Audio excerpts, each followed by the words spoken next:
Indonesia's national credo is unity in diversity. But what's happening here in the jungles of Aceh threatens to break the nation apart. Outgunned and outmanned, these guerrillas of the Free Aceh movement have fought for 23 years. Now Jakarta's determined to defeat them once and for all. Ask how big the enemy reinforcements are.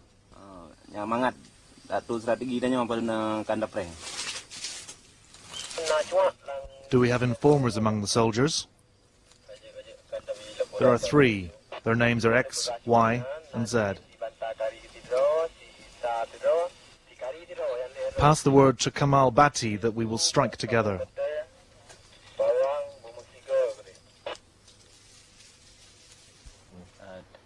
This guerrilla commander knows that his struggle could undermine the whole nation. Indonesia will disappear because in every colonial situation, once they let go of one region, they have to let other regions go too. The Achenese separatists planned their tactics in the full knowledge that dialogue with the government is not even an option. Both sides are determined to fight on. Indonesian army reinforcements have just taken up positions on a nearby hilltop. If they're really ignorant and hard-headed, we may have to take out one of their sub-district military commanders. Their case for independence rests on Aceh's centuries-long history as an Islamic sultanate and their bloody resistance to Dutch colonial rule. They're a proud people who see themselves as distinct. They deeply resent what they call Javanese occupation. Today, though, 150,000 Achenese have had to flee their homes because of the fighting and are living as refugees in their own land. These camps are hotbeds of Achenese nationalism. The Free Aceh flag is defiantly displayed. The camps have grown up around mosques where refugee children are taught Islamic values and a sense of their rich Achenese heritage. Theirs is a rich natural heritage too, with extensive tracts of forest, untapped tourist potential and a strategic location at the head of the Straits of Malacca. But most Achenese live in poverty, many in the shadow of the huge natural gas and oil plants, the region's greatest asset. One gas field alone earns the government $7 million every day. The problem, since 54 years of Indonesian exploitation, 99% of that richness has gone to Jakarta, and only 1%, even less than 1%, live in Aceh. The central government has done something worse than colonialists done in the past. The only solution for Aceh right now is to have a free sovereign state back. In the village of Simpang Jaya, we saw how the struggle for that sovereign state can cost lives. Those are the feet of my son. They're the feet of my son. Ranma's son Khairul was one of a number of villagers cutting timber in a remote logging camp high in the mountains. It was a dangerous area. Khairul and 3 of his friends died in the latest alleged massacre by Indonesian forces. 7 are still unaccounted for. Khairul was Ranma's eldest son, the family's breadwinner. The security forces warned the villagers here to keep quiet about the incident, and they're frightened. We were the only outsiders to witness its aftermath.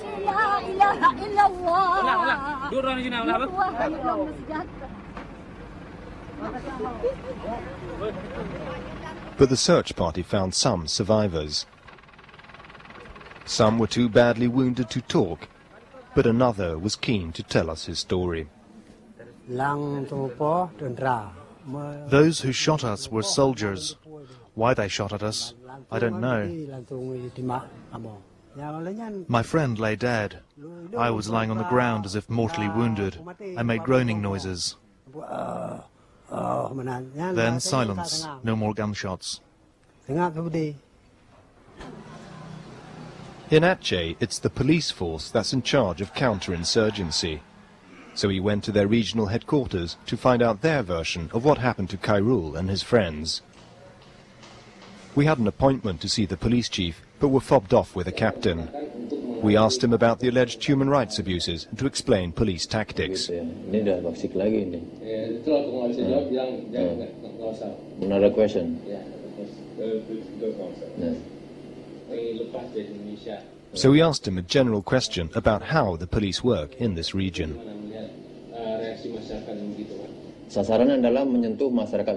Our target is to relate to the people living in the villages by giving guidance and assistance, and to maintain a safe community in villages and sub-districts in North Aceh.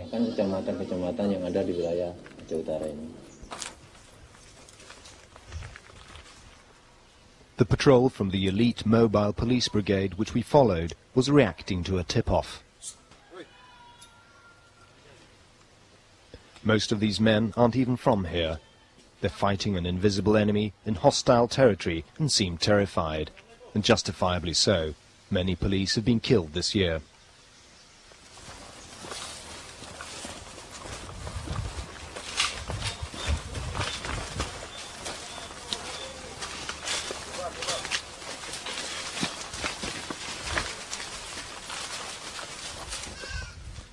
The stakes are very high, and a senior Indonesian military commander told us if the security forces fail to defeat the Free Aceh movement, the repercussions could be dire.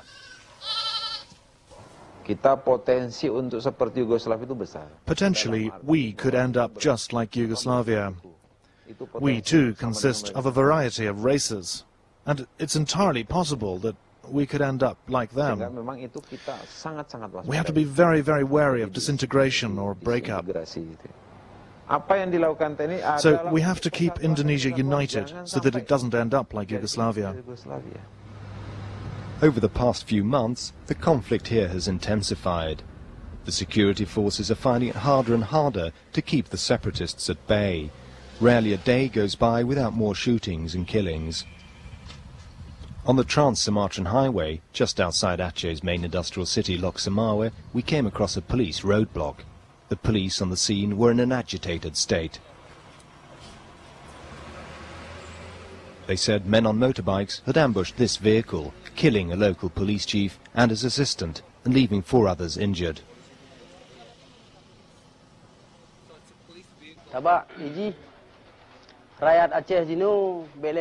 We will fight with our weapons, with our knives, with our hands if we have to. We will fight until the very last drop of blood, even if we have to die for freedom. We will die like martyrs. Ahmad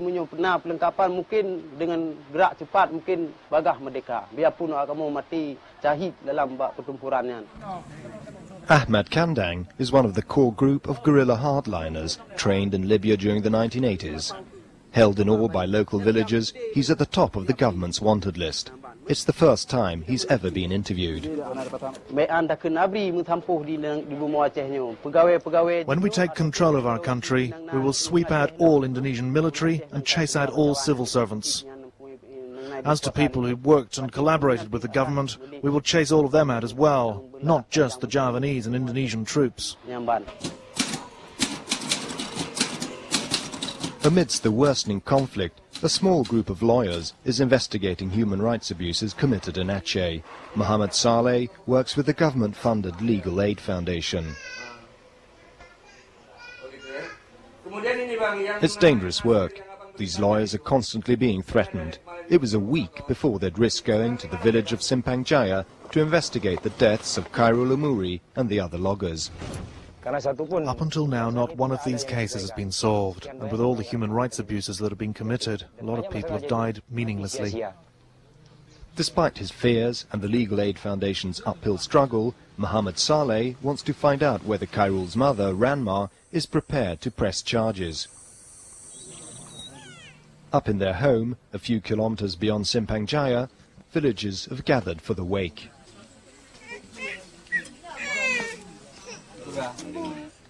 It doesn't take long to emerge, during his interview with Ranma, that although she's very bitter, she does not want to press charges. She has lost all faith in the government.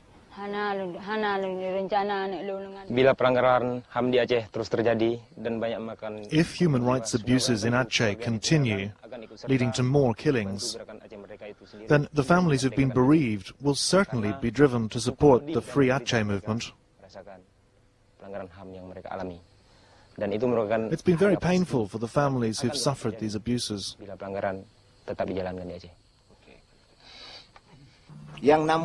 We, the young generation of today, will heal our nation which has been martyred under the acts of imperialist, colonialist Java. Our struggle for independence means we will no longer be part of a colonial state. So are we now ready to fight faithfully like martyrs for an Islamic Achenese nation? Merdeka! Merdeka! Merdeka! Barely trained female recruits are paraded in front of the villages by Commander Shafi. He makes capital of the way the Indonesian security forces are handling this conflict. This 18-year-old girl told us she joined the movement because her mother and brother had been beaten and tortured by the army. She said she feared for her own life.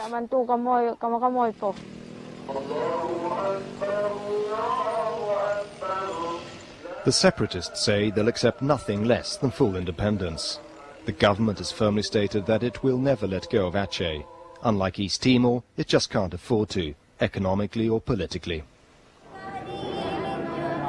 In another village not far from Simpang Jaya, in what's become known as Aceh's Triangle of Death, the results of another massacre. They're mourning 6 young men. The army says they were caught in crossfire during a shootout. The villagers think the army took revenge for the loss of their own men. The government in Jakarta now admits that freedom for Aceh could lead to the breakup of Indonesia. For the people of Aceh, it would be the culmination of a long and bloody struggle. But until then, there'll be a lot more blood spilt, a lot more people mourned.